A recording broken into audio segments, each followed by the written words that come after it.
Welcome to my channel जेटेड क्रैकर। आज फिर से इस चैनल में स्वागत है। आज हम बात करेंगे शिक्षा का अधिकार अधिनियम 2009। जैसा कि आप बोर्ड पे देख रहे हैं RTE 2009, राइट टू एजुकेशन 2009। इसका जो आधिकारिक नाम है, इसका जो ऑफिशियल नेम है वो है निःशुल्क एवं अनिवार्य बाल शिक्षा का अधिकार अधिनियम 2009, या अगर इंग्लिश में बोलेंगे तो the right of children to free and compulsory education act 2009।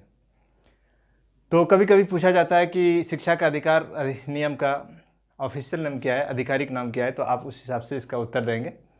देखते हैं क्या इसमें। इस कानून के लिए संविधान में संशोधन किए गए और वो संशोधन था संविधान के 86वें संशोधन 2002।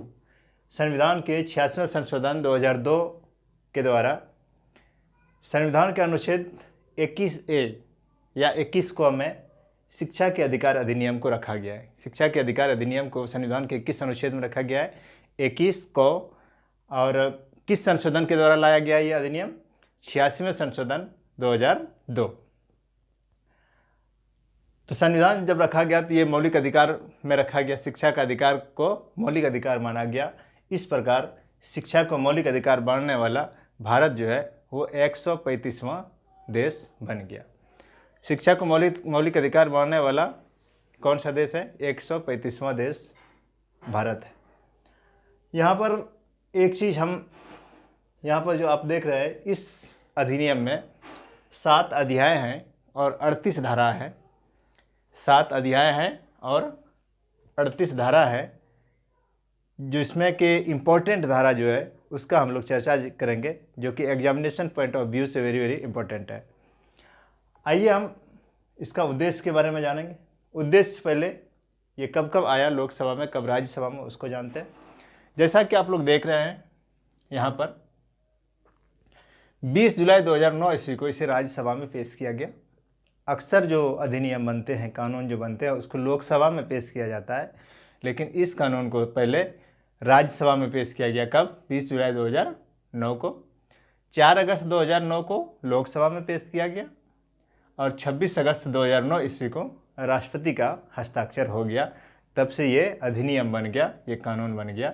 और जब कानून बनने के बाद पूरे देश में शिक्षा का अधिकार अधिनियम 1 अप्रैल 2010 ईस्वी को लागू हुआ। क्वेश्चन ये बहुत इंपॉर्टेंट क्वेश्चन है, शिक्षा का अधिकार अधिनियम कब लागू हुआ? तो 1 अप्रैल 2010। लेकिन अक्सर कन्फ्यूज होता है, क्वेश्चन रहेगा शिक्षा का अधिकार अधिनियम 2009 कब लागू हुआ? ऑप्शन रहेगा 2010, 2009, 2008।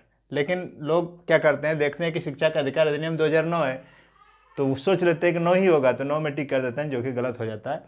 इसका सही जो है 1 अप्रैल 2010 ईस्वी को पूरे भारत में लागू गया। हालांकि ये 2009 में बनकर तैयार हो गया था। अब बात करेंगे हम इसका उद्देश्य। इसका उद्देश्य क्या है? शिक्षा का अधिकार अधिनियम का क्या उद्देश्य है? इसकी आवश्यकता देश को क्यों पड़ी? इसका चर्चा करेंगे। सबसे पहला जो पॉइंट, 6 से 14 वर्ष की आयु के बच्चे को निःशुल्क एवं अनिवार्य शिक्षा। 6 से 14 वर्ष की आयु को निःशुल्क एवं अनिवार्य शिक्षा देने का उद्देश्य था इसका, कि उससे कोई भी पैसा नहीं लगेगा, न किताब का पैसा लगेगा और न कोई फीस स्कूल में लिया जाएगा। तो निःशुल्क एवं बाल शिक्षा 6 से अधिकार जो है 6 से 14 वर्ष की आयु को देना है। दूसरा है, ये आयु सामान्य बच्चे के लिए है, लेकिन दिव्यांग बच्चे के लिए, जो विशेष आवश्यकता वाले बच्चे हैं, उनके लिए 6 से 18 वर्ष है। उनके लिए कितना है? 6 से 18 वर्ष के बच्चे को निःशुल्क एवं बाल शिक्षा का अधिकार प्राप्त है। दिव्यांग बच्चे को कितना? 6 से 18 साल, सामान्य बच्चे को 6 से 14 वर्ष की आयु के बच्चे को निःशुल्क शिक्षा देना है। तीसरा पॉइंट इंपॉर्टेंट है, 8वीं क्लास के बच्चे को, 8वीं क्लास तक के बच्चे को फेल नहीं करना है। मतलब उसका क्लास, उसको रोकना भी नहीं है, वो 8वीं तक बच्चे फेल नहीं होंगे, वो हर साल वो प्रोग्रेस होंगे। कोई भी बच्चा 8वीं तक के बच्चा फेल नहीं होंगे। अगला जो पॉइंट है इंपॉर्टेंट, ड्रॉप आउट को कम करना। अक्सर होता था कि बच्चे पढ़ रहे हैं, बीच में नाम कटा के चले गए, तो उसको कम करना है कि कोई बच्चा ड्रॉप आउट नहीं हो, बीच में पढ़ाई उनका नहीं छूटे। ये भी एक उद्देश्य था शिक्षा का अधिकार अधिनियम का। नामांकन को बढ़ाना। ज़्यादा से ज़्यादा विद्यालय में नामांकन हो, गांव समाज में टोला में कोई भी बच्चा बगैर नामांकन का नहीं रहे, जितना भी बच्चे सभी का किसी न किसी विद्यालय में नामांकन कराना, ये आरटीई का उद्देश्य था। सबसे इम्पोर्टेंट पॉइंट जो है शिक्षा का सार्वभौमिकरण, गुणवत्तापूर्ण शिक्षा, बहुत ही इम्पोर्टेंट। सार्वभौमिकरण मतलब एजुकेशन फॉर ऑल, जितने भी लोग हैं, जितने भी बच्चे हैं, सभी के लिए शिक्षा, सभी को शिक्षा प्रदान करना है। और कैसी शिक्षा प्रदान करना है? गुणवत्तापूर्ण शिक्षा प्रदान करना है। ऐसी शिक्षा प्रदान करेंगे जिससे बच्चे का मानसिक, शारीरिक, उसका सर्वांगीण विकास हो सके। ये आरटीई का मुख्य उद्देश्य था। अब आते हैं हम छात्र शिक्षक अनुपात। जैसा कि आप देख रहे हैं, हम छात्र शिक्षक अनुपात धारा 25 शिक्षा का अधिकार अधिनियम का जो धारा है 38 धारा है, 38 धारा में से 25वां धारा जो है वो छात्र शिक्षक अनुपात है। तो प्राथमिक कक्षा में जो कि 1 to 5 का स्कूल रहता है, वहाँ पर 30:1 मतलब 30 बच्चे पे एक शिक्षक रहेंगे। उच्च प्राथमिक का अगर बात करेंगे तो 6 to 8 में 35 बच्चे पे एक शिक्षक रहेंगे। लेकिन अगर विद्यालय में 200 से अधिक बच्चे नामांकित होंगे तो वहाँ पर ये दोनों अनुपात लागू नहीं होगा, बल्कि वहाँ पर अनुपात लागू हो जाएगा 40 बच्चे पर एक शिक्षक।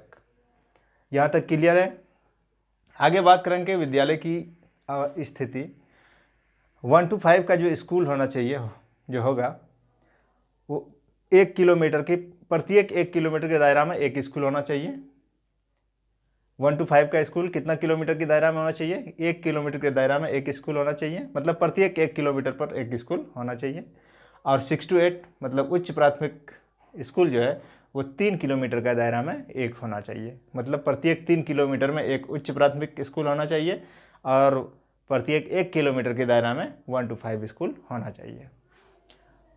अब बात करते हैं हम धारा का। धारा 3